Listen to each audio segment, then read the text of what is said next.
Bonjour à toutes et à tous et bienvenue dans ce nouvel épisode autour de la capsule temporelle de l'alimentation.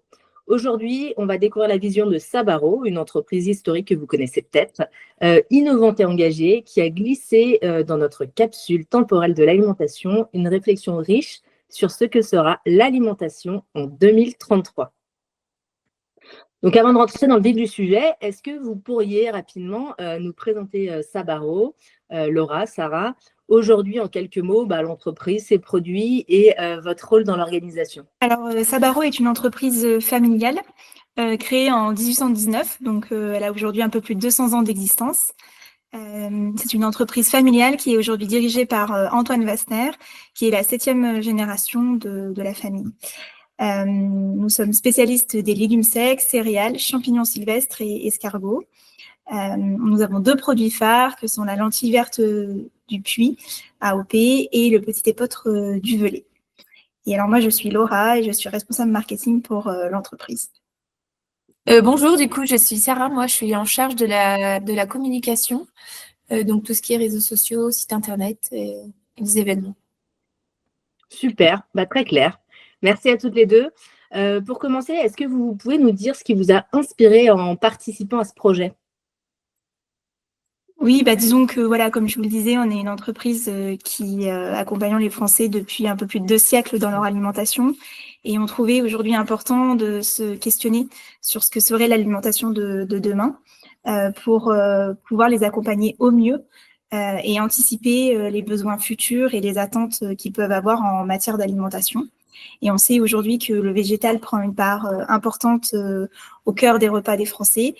Et comme on fait du végétal, on trouvait intéressant de pouvoir avoir cette réflexion-là. Voilà.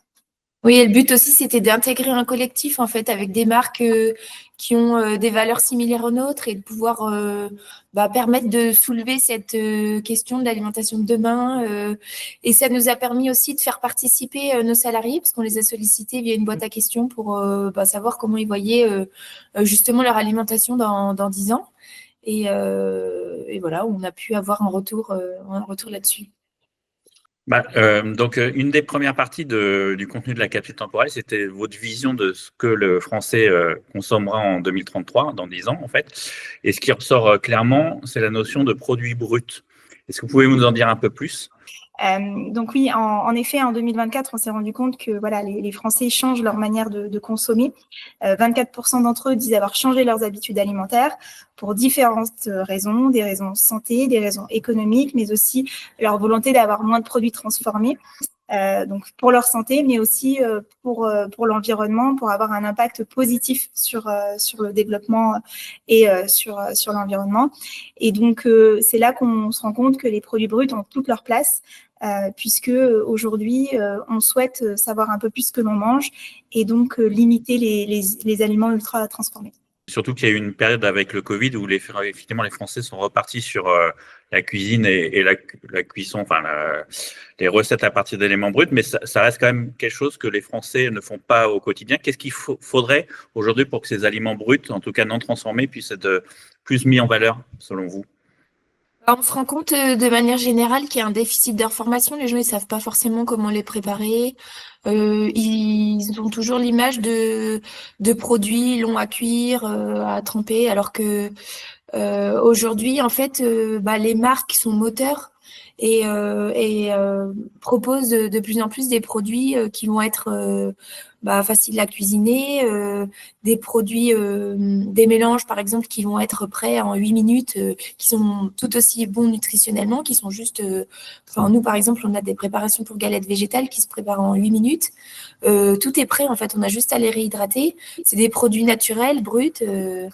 Et ça permet de consommer des protéines végétales facilement.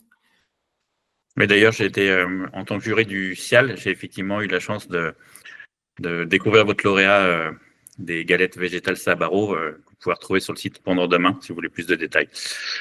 Autre sujet qui était dans la capsule temporelle, c'est la notion de distribution. Avec cette notion peut-être de moins de distribution très large et plus de local. Est-ce que vous pouvez nous en dire un peu plus sur ce sujet?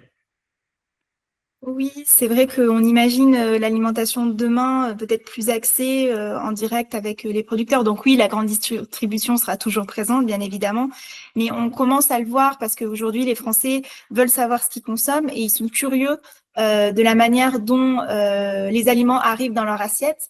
Et on imagine du coup peut-être plus d'échanges avec les producteurs, plus d'achats en circuit court, ou tout du moins cette volonté d'avoir plus d'informations sur la traçabilité des produits. Notamment, nous, chez Sabaro, par exemple, on essaye de développer des filières en local ou des filières tout du moins françaises pour apporter cette traçabilité-là aux consommateurs et répondre à leurs interrogations, mais aussi à leurs besoins de transparence. Alors, vous parliez d'information aux consommateurs. Est-ce que l'éducation a un rôle important dans l'alimentation dans les années à venir pour les enfants et les jeunes, selon vous? Oui, aujourd'hui, on se rend compte donc il y a un déficit d'information. Il y a 75% des gens qui ne connaissent pas les notions d'apport journalier, 27% qui sont pas forcément au courant des bienfaits que peut avoir une bonne alimentation. Et on pense que pour le futur, enfin, ce qui serait bien, c'est de peut-être prévoir des ateliers nutrition à l'école, au même titre que des ateliers premiers secours, enfin, qui pour moi seraient indispensables. Je sais pas, ça pourrait être pas une option, mais 1 ou 2 heures dans l'année. Enfin, je pense que ça serait, enfin, on pense que ça serait bien de justement pour lever les freins à la consommation de protéines végétales. Ouais, c'est vrai que c'est un sujet qui est souvent revenu, pas forcément sur la thématique des protéines végétales, mais la notion d'éducation des générations futures et même des adultes. Enfin voilà, faire monter en compétence les consommateurs sur les sujets liés à l'alimentation, c'est une notion qui est souvent revenue dans les visions des marques. Oui, parce qu'aujourd'hui, donc, les adultes ont une désinformation, mais du coup, les enfants seront les adultes de demain et c'est aujourd'hui qu'il faut qu'on commence à préparer cette communication qui doit être, je pense, ludique. Ça doit être aussi sympa. Enfin, il faut trouver des créneaux pour arriver à s'adapter aux communications d'aujourd'hui. Oui, complètement d'accord. Du coup, je vais enchaîner avec la suite de votre vision que vous avez glissée dans la capsule temporelle. Vous abordez notamment les impacts du changement climatique sur la production agricole. Est-ce que vous pouvez m'en dire un peu plus sur les grands bouleversements que vous anticipez en évoquant ces notions? Les grands bouleversements, ils sont connus, on suppose que ça sera le manque d'eau, le réchauffement climatique. Donc, forcément, l'agriculture va devoir s'adapter. Il y aura sûrement des évolutions par rapport aux zones de culture, aux zones agricoles. Et c'est ce qu'on fait aussi aujourd'hui. On accompagne donc au quotidien les agriculteurs. C'est ce que disait Laura tout à l'heure. Et du coup, ça sera en tant que marque, l'important sera sûrement de les accompagner encore plus vers une agriculture durable. Et en tant que marque aussi, on aura un rôle d'information auprès des consommateurs. Parce que voilà, aujourd'hui, déjà en 2024, on s'est rendu compte que les différentes catastrophes climatiques pouvaient avoir un impact sur notre alimentation. Et donc voilà, aujourd'hui, les médias le relayent. Mais en tant que marque, on doit aussi expliquer comment fonctionnent nos cultures et quels impacts il peut y avoir si on a encore d'autres catastrophes climatiques comme on a pu les connaître. Donc voilà, l'adaptation sera le maître mot en fait des années à venir, parce que voilà, il y a des choses qu'on ne pourra pas anticiper, même si on essaye d'aider nos producteurs au maximum pour cultiver dans de bonnes conditions. Après, ça sera peut-être pas forcément que du négatif, ça peut être aussi, il y aura certaines productions qui seront mises en danger, mais ça peut aussi ouvrir la voie à d'autres cultures qui jusque-là pouvaient pas être cultivées en France, par exemple, pour des raisons de climat, on ne sait pas. Ouais, vous avez des idées là-dessus? Vous pensez à quoi, par exemple? Je sais pas, nous on a des cultures typiquement, qui nécessitent peut-être un climat un peu plus chaud ou qui pourront peut-être dans 10, 20 ans s'adapter à des régions françaises alors qu'actuellement, c'est pas envisageable. Ouais. Donc, question suivante, merci beaucoup. Dans votre vision, vous évoquez le rôle actif des consommateurs, notamment sur la question des emballages. Est-ce que vous pouvez nous en dire un peu plus? Oui, bah, c'est quelque chose qui a déjà commencé, on s'en rend compte. Aujourd'hui, bah, les consommateurs veulent savoir ce qu'ils ont dans leur assiette, mais ils sont aussi, pour certains, très actifs en termes euh, de recyclabilité et de volonté de recycler leurs emballages. C'est pour ça qu'en tant que marque, on se doit aussi d'avancer dans ce sens-là et donc éviter tout ce qui est suremballage, optimiser nos emballages aussi et proposer des emballages entièrement recyclables. Par exemple, chez Sabaro, on a un objectif qui fait partie de nos missions, c'est d'avoir 100% de nos emballages recyclables d'ici à 2030. Aujourd'hui, on est sur la bonne voie. On a 99% de nos emballages qui le sont et on travaille dans cet objectif-là. Voilà. Et la troisième partie de la capsule, c'était la vision de votre marque dans 10 ans. Donc, je sais que vous avez une ambition assez forte d'être une référence de la cuisine végétale en 2033. Quels sont les piliers et chantiers pour y arriver? Déjà, l'innovation. C'est un petit peu ce qu'on disait au début de l'échange, c'est que il faut, en tant que marque, proposer des nouveaux produits, proposer des nouvelles façons de consommer, et notamment, nous, sur les catégories sur lesquelles on évolue, donc les légumes secs, céréales et champignons, qui sont des catégories qui restent encore peu consommées en France.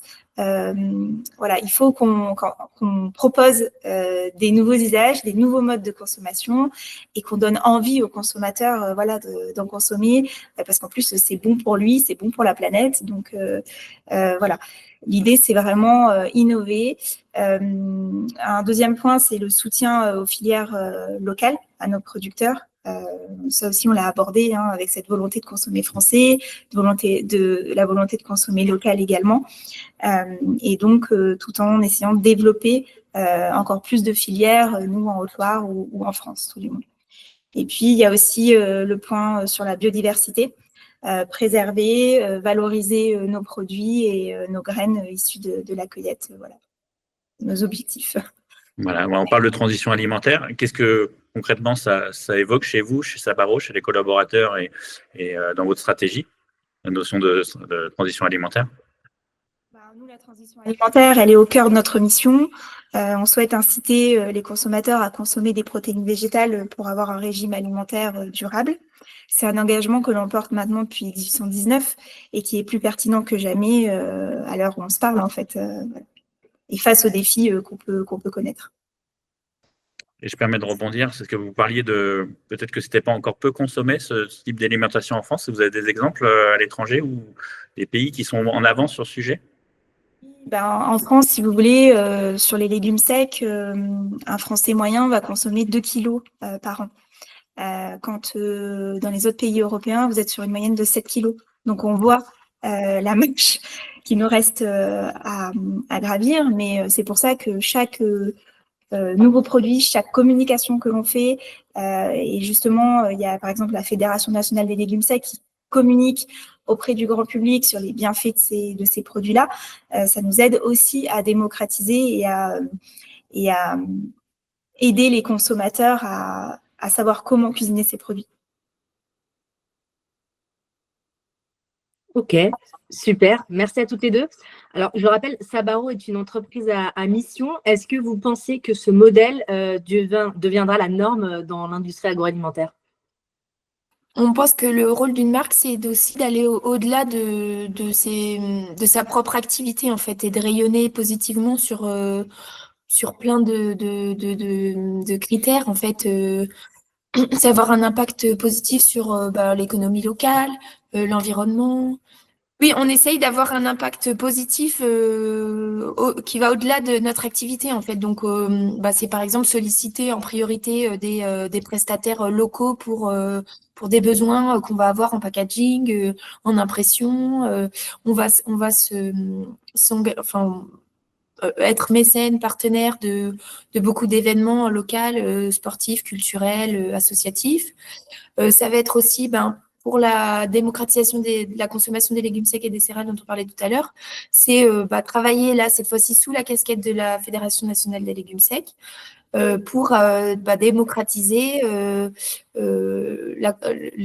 leur consommation. Là, typiquement, le 10 février, on fournit à toutes les écoles de l'agglomération du Puy-en-Velay des lentilles vertes. Donc, ça correspond à 100 kilos de lentilles vertes du Puy. Ils vont du coup réaliser un parmentier de lentilles. Le but, c'est de faire découvrir ou de faire consommer des légumes secs aux enfants en local.